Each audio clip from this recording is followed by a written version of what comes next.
The emergency frequency started broadcasting coordinates to places that don't exist on any map.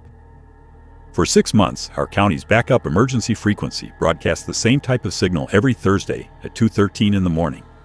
A flat carrier tone, 11 seconds of silence, and then a string of GPS coordinates read in a synthetic voice that sounded like it was generated sometime in the early 90s, clipped, monotone. Each number pronounced individually, 47.3281. Then silence. Then the frequency went dead until the following Thursday. The problem was simple. The coordinates didn't correspond to anything. Not a road, not a structure, not a parcel, not a survey marker.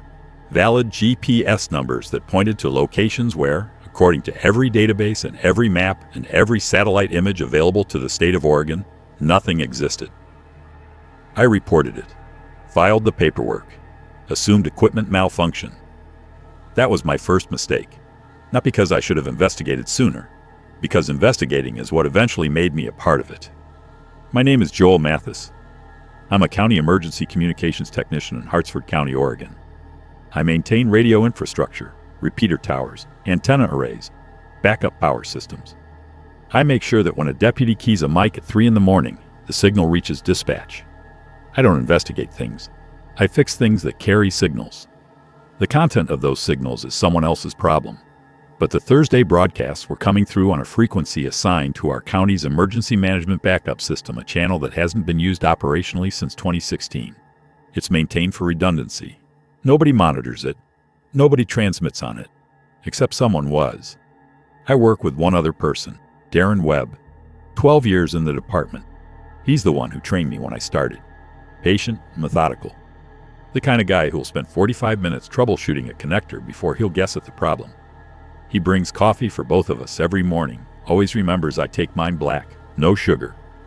When my son Caleb turned 7 in September, Darren came to the party with a model airplane kit and spent an hour at the kitchen table helping Caleb glue the wings on, while the other kids ran around the yard.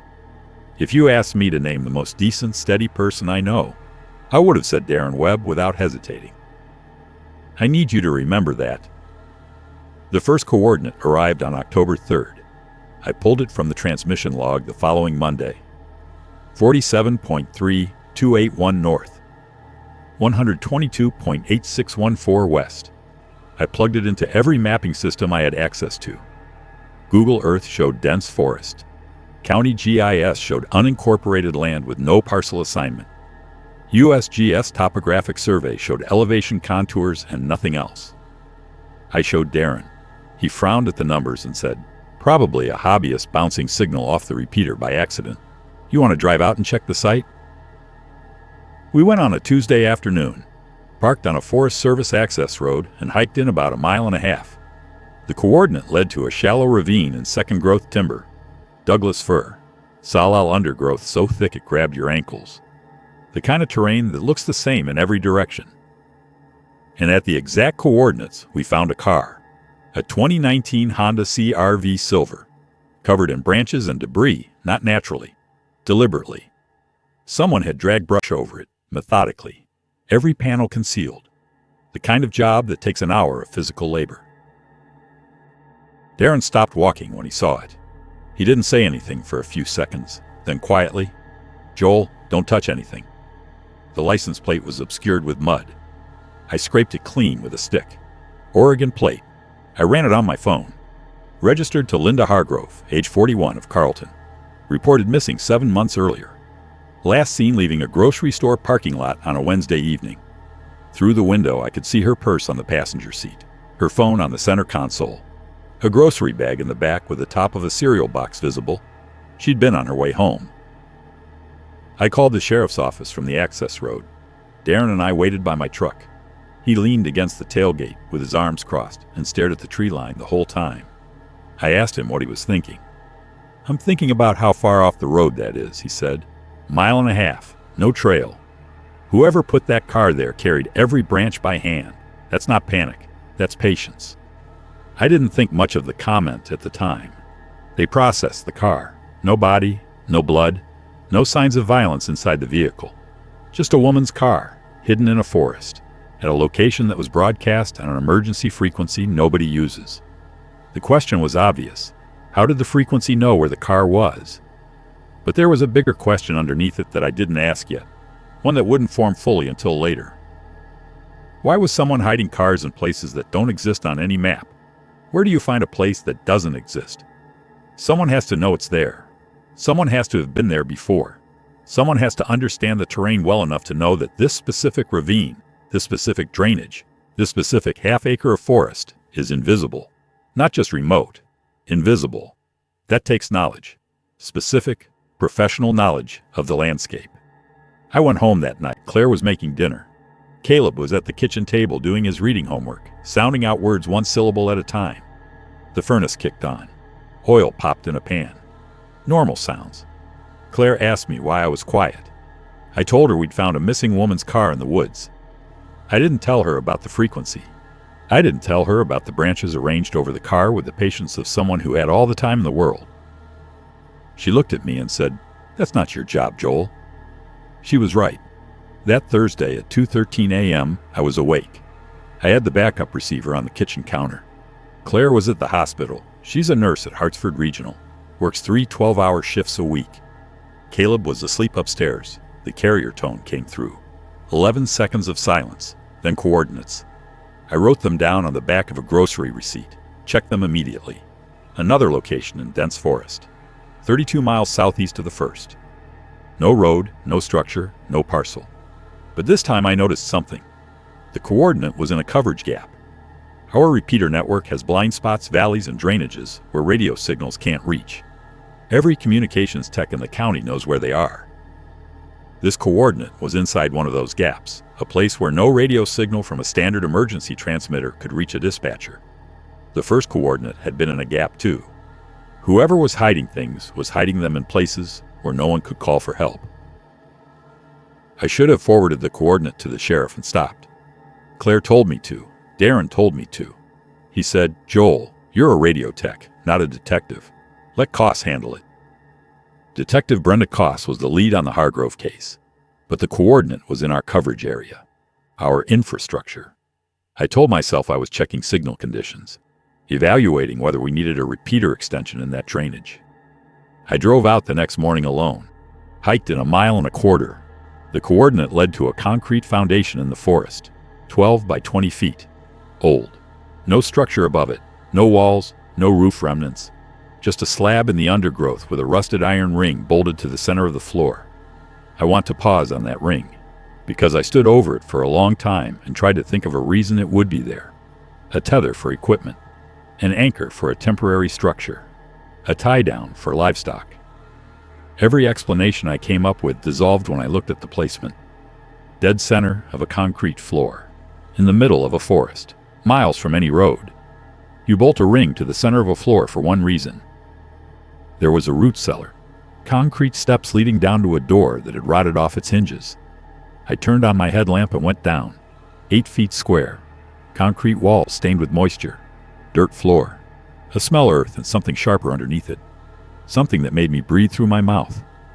On the back wall, scratched into the concrete, was something sharp. Someone had made a calendar. Tally marks in groups of 5. I counted them twice. 83 days. On the floor, partially buried in dirt, I found a wallet. I used a stick to open it. Oregon driver's license. Tyler Keene, 17 years old. Reported missing 14 months earlier from a town 60 miles north. Last seen walking home from a friend's house. A 17-year-old boy, in a concrete box underground, with a ring in the ceiling of the room above him, for 83 days. I sat on the cellar steps and called the sheriff. My voice was clear and professional. My hands were shaking so badly I had to put the phone on speaker and set it on the concrete because I couldn't hold it to my face. When I got back to the truck, I sat in the cab for 20 minutes before I could drive. Darren called me that afternoon. He'd heard about the cellar from the sheriff's dispatcher. "Jesus, Joel," he said. "Are you okay?" "Not really. Come over tonight. I'll make dinner. Bring Claire and Caleb. The kid can help me sand that dresser I'm refinishing." That's who Darren was. You find an underground prison in the woods, and your coworker invites your family over for dinner because he knows you shouldn't be alone. We went. Caleb helped Darren sand the dresser. Claire and I sat on the porch and drank beer and watched the sunset, and for 2 hours I didn't think about the cellar or the tally marks or the iron ring. Remember that evening? I need you to remember it. The FBI field office in Portland sent 2 agents. They processed the cellar, confirmed Tyler Keene's wallet, did not find Tyler Keene. I gave my statement, showed them the transmission logs. They listened, took notes, and left without explaining anything. The frequency wasn't their priority. The cellar was, but the frequency was mine. The third Thursday came, 2:13 a.m. New coordinates, and this time the location was closer, 21 miles from my house. I forwarded it to Koss. She called me within the hour and asked me to ride along for GPS accuracy. I agreed. We drove out on a county maintenance road. The coordinate pointed to land that should have been part of a timber company's holdings. But when Koss pulled the parcel records, the lot number had been administratively deleted from the county assessor's database. Not sold, not foreclosed, not rezoned. The digital record had been erased. The land was there. Its existence in any system was not. I asked Koss how that was possible. She said someone with direct access to the county database would have had to delete it manually. How many people have that access? I asked. The assessor's office, maybe 8-10 people, plus IT, plus anyone with administrative credentials from the last 20 years. There was a structure, a manufactured home set back in the trees with no driveway, no power lines, no water hookup, concealed, but recently used. I could smell propane from a portable heater before we reached the door. Inside, we found 7 sets of personal belongings, 7 wallets, 7 phones, 7 sets of car keys, arranged on a shelf in the bedroom. Each phone had masking tape on the back with a first name written in black marker. Neat, careful, organized. The way someone labels a shelf of supplies.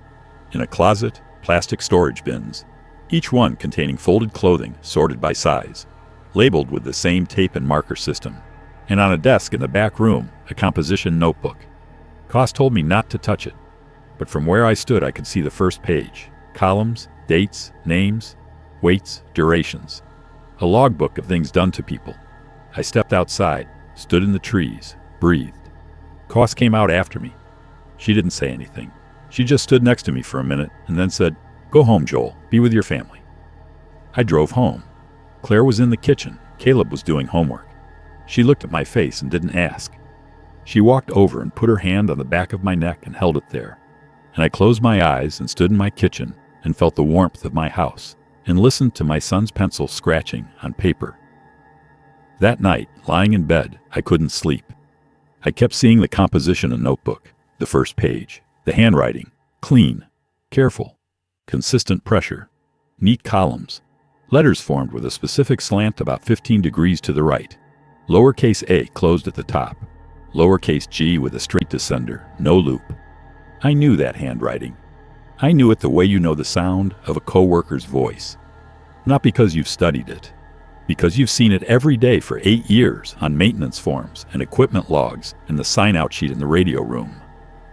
The thought formed slowly, not all at once. It came in pieces, like a signal breaking through static. A letter here, a slant there, the way the pen pressed on downstrokes. And then it was complete. And I lay in the dark next to my wife and felt something cold settle into the center of my chest and stay there. I didn't confront Darren the next day. I went to work, sat across from him in our shared office, 6 feet apart. He brought me coffee, black, no sugar. He asked if I'd heard anything new from the sheriff about the frequency. "Not yet," I said. He nodded. "Probably some military test signal that got routed wrong. Happens more than people think." He leaned back in his chair and stretched. "Hey, Caleb still talking about that airplane? I saw a helicopter kit online. Thought I might grab it for him." "That'd be nice," I said. "Kid's got good hands. Patient. Doesn't rush the glue. That's rare for a 7-year-old. I watched his hand as he picked up his pen and made a note on a maintenance form. The angle of the pen, the pressure on downstrokes, the closed lowercase a, the 15-degree slant. I spent 8 hours that day sitting across from Darren Webb, answering his questions, sharing his coffee, listening to him talk about my son's patience with model glue, knowing. That night, after Claire and Caleb were asleep, I drove to the sheriff's office. I asked to speak with Koss. I brought 3 maintenance forms from our office. Forms Darren had filled out over the past year. Koss looked at them, looked at me. She didn't ask if I was sure. She could see it on my face. "You understand what you're doing," she said. "Yes. This can't be taken back." "I know." She meant the accusation, the professional consequences if I was wrong, the destruction of a man's life based on the shape of his letters. But she also meant something else, something neither of us said out loud. If the handwriting matched, Darren Webb wasn't just a suspect. He was a co-worker who knew every coverage gap in the county, who knew where radios didn't reach, who knew which parcels were in the system and which ones could be erased, who had been building model airplanes with my son. "The forensic comparison will take a few days," Koss said. "Go home, go to work. Don't change anything. Don't let him know." "How am I supposed to do that?" She looked at me, the same way you did today. 4 days.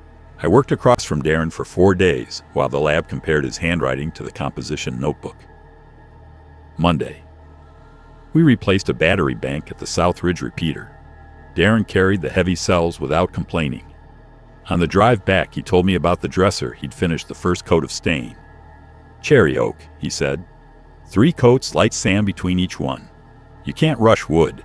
Wood remembers if you rush it. Tuesday. We ate lunch at the diner on Route 26. He asked about Claire's schedule.